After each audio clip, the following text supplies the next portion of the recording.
بسم اللہ الرحمن الرحیم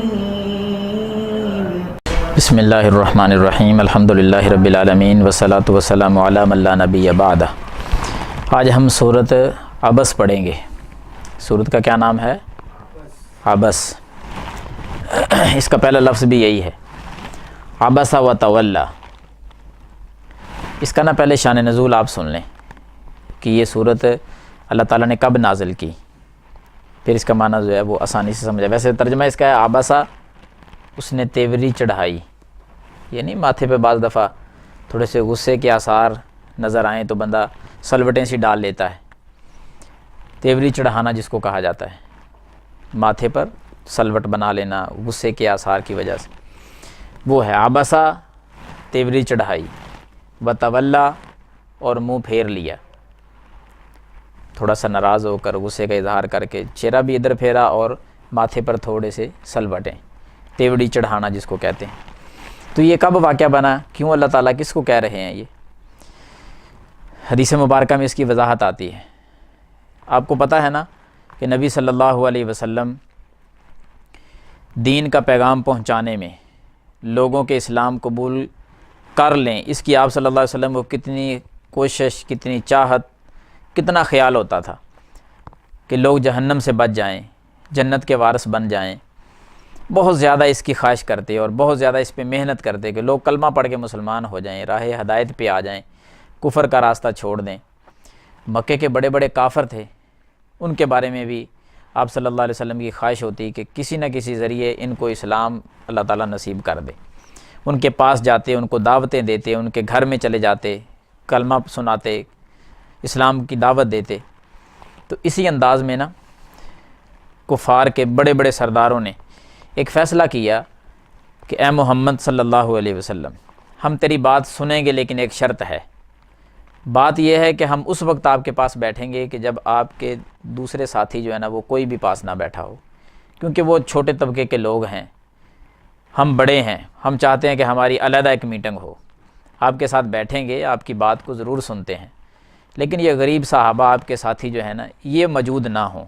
بات کی سمجھ آ رہی ہے نا کہ ہم ذرا پرسنالٹی والے لوگ ہیں، ہمیں پروٹوکول دیا جائے، علیحدہ بٹھایا جائے ہمیں۔ تو نبی صلی اللہ علیہ وسلم کی چاہت بھی آپ سن چکے ہیں کہ وہ کیا تھی کہ یہ کسی نہ کسی ذریعے کلمہ پڑھ لیں، مسلمان ہو جائیں، اسلام کے اندر داخل ہو جائیں، اللہ تعالیٰ ان کو ہدایت دے دے۔ یہ چاہت تھی آپ صلی اللہ علیہ وسلم کی۔ تو آپ نے نا طے کر لیا کہ ٹھیک ہے، آپ کو علیحدہ ٹائم دیں گے، آپ آئیں، آپ کو علیحدہ بٹھا کر آپ کو کچھ باتیں ہم کرتے ہیں۔ بڑا آدمی بیٹھا ہوا تھا، مکے کا کوئی سردار، نبی صلی اللہ علیہ وسلم کے پاس۔ تو ابن ام مکتوم رضی اللہ تعالی عنہ معروف صحابی ہیں جو نبینہ تھے، سیدنا ابن ام مکتوم رضی اللہ تعالی عنہ، عبداللہ بن ام مکتوم بھی کہہ دیتے ہیں، ابن ام مکتوم بھی کہتے ہیں، نبینے صحابی تھے۔ لازمی بات ہے کہ شروع میں اسلام میں نبی علیہ الصلوۃ والسلام کو ماننے والے بھی غریب لوگ ہی تھے زیادہ، تو یہ نبینے بھی تھے اور دین سیکھنے کا بہت زیادہ شوق تھا ان کو، بہت زیادہ۔ تو نبی علیہ الصلوۃ والسلام اس کو علیحدہ لے کر بیٹھے ہوئے ہیں، یہ اچانک آ گئے نبینے صحابی عبداللہ بن ام مکتوم رضی اللہ عنہ۔ یہ جب آئے نا، ان کے آنے کی وجہ سے نبی صلی اللہ علیہ وسلم نے تھوڑی سی معمولی سی، یعنی آپ سمجھے کہ بالکل معمولی سی پریشانی کا اظہار سا کیا، ماتھے پر نا تھوڑے سے آثار نمودار ہوئے کہ اس وقت عبداللہ بن ام مکتوم نہ ہی آتے تو بہتر تھا۔ کہا کچھ نہیں، صرف معمولی سا یہ خیال کہ یہ نہ آتے اس ٹائم، کیونکہ ان کے ساتھ بات چیت ہو رہی تھی، اور اس کی چاہت بھی یہ تھی کہ جب ہم بیٹھیں آپ کے اور ساتھی نہ آئیں۔ تو اللہ تعالیٰ کو یہ انداز پسند نہیں آیا کہ کیونکہ یہ اسلام لا چکے تھے، اگرچہ غریب تھے، اگرچہ یہ نبینے تھے، لیکن ان بڑے سرداروں کی کوئی حیثیت نہیں ہے، کیونکہ وہ تو کلمہ پڑھ ہی نہیں رہے، حیثیت ہے تو ان کی ہے۔ تو اللہ تعالیٰ نے اس موقع پر یہ آیات نازل کی تھی کہ اے نبی صلی اللہ علیہ وسلم، عبس و تولی، تیوری چڑھائی اور منہ پھیر لیا۔ کس لیے؟ وجہ بھی ذکر کی، ان جاءہ الاعمی، یہ کہ آیا ہے آپ کے پاس، یعنی نبی علیہ السلام کے پاس، الاعمی، ایک نبینہ شخص، ان جاءہ الاعمی یہ کہ آیا ہے اس کے پاس نبینہ، اعمیٰ کہتے ہیں نبینے کو جس کو نظر نہیں آتا۔ شان نزول سمجھ آ گیا نا اب؟ عبسا اس نے تیوری چڑھائی یعنی نبی صلی اللہ علیہ وسلم، وتولا اور منہ پھیر لیا، ان جاءہ الاعمی یہ کہ آپ کے پاس آیا ایک نبینہ شخص، بما یدریکا اور آپ کو کس چیز نے معلوم کروایا، آپ کو کس نے یہ پتہ دیا، لعلہ شاید کہ وہ یزکا پاکیزگی حاصل کرے، نصیحت حاصل کرے، یہ آپ کو کس نے بتلا دیا؟ یعنی جو بیٹھا ہوا ہے نا بڑا آدمی، یہ نصیحت حاصل کر لے گا، کس نے خبر دی آپ کو؟ یعنی یہ تو یقین ہے ہی نہیں، تو پھر ایک جو آیا ہے وہ تو اسلام میں داخل ہو چکا ہے نا۔ یہ آیات صرف 3 ہی پڑھیں گے جی، شان نزول آپ نے اچھی طرح یاد رکھنا ہے جو بیان کیا ہے۔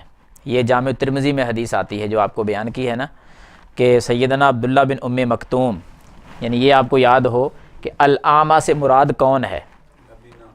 نبینہ ترجمہ اس کا، تو کون سے صحابی تھے یہ؟ عبداللہ بن ام مکتوم، عبداللہ بن ام مکتوم رضی اللہ تعالی عنہ یہ آئے تھے۔ تو واقعہ کیا پیش آیا تھا وہ بھی آپ کو سنا دیا ہے کہ مکے کے بڑے سردار جو تھے وہ چاہتے تھے ہمیں علیحدہ ٹائم دیا جائے، نبی علیہ السلام نے ان کو علیحدہ ٹائم دیا، خواہش یہ تھی کہ کاش یہ کلمہ پڑھ کر مسلمان ہو جائیں۔ آپ صلی اللہ علیہ وسلم اپنی پوری کوشش کیا کرتے تھے، زندگی لگا دی آپ علیہ السلام نے اسی کام پر کہ یہ لوگ کلمہ پڑھ کے اسلام میں داخل ہو جائیں، جہنم سے بچ جائیں۔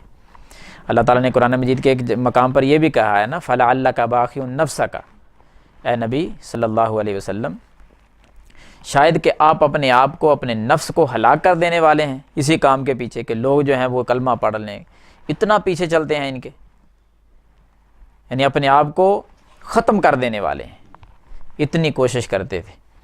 اسی لیے تو نہیں نا کتنا احادیث میں آپ نے علماء کرام سے سنا ہوا ہے، کتنی مارے کھائی ہیں، واقعہ طائف پڑھ کر دیکھ لیں آپ، پتھر مارے گئے، جسم سے خون نکلا، جنگیں پڑھ کر دیکھ لیں، دندان مبارک شہید ہوئے، سر زخمی ہوا، خون نکل رہا ہے جسم سے، آخر وجہ کیا قصور کیا تھا؟ کوئی قصور بھی نہیں، یہی تھا کہ اللہ کو ایک مان لو۔ اب اس کیفیت کو دیکھ کر پھر اتنی خواہش اور کوشش کہ یہ لوگ کلمہ پڑھ لیں، چاہے بڑے بڑے سردار ہوں، کلمہ پڑھ کر مسلمان ہو جائیں، اس لیے ان کو علیحدہ ٹائم دیا کہ یہ کلمہ پڑھ کر اس مسلمانوں کے صف میں آ جائیں گے، سارے ایک ہو جائیں گے۔ اچانک وہ تشریف لے آئے عبداللہ بن ام مکتوم رضی اللہ عنہ، تو پھر یہ آیات نازل ہوئیں، جو انداز تھا وہ اللہ تعالیٰ نے بیان کیا کہ ایسا نہیں کرنا۔ اللہ تعالیٰ ہمیں سمجھنے کی توفیق عطا فرمائے، وما توفیقی الا باللہ۔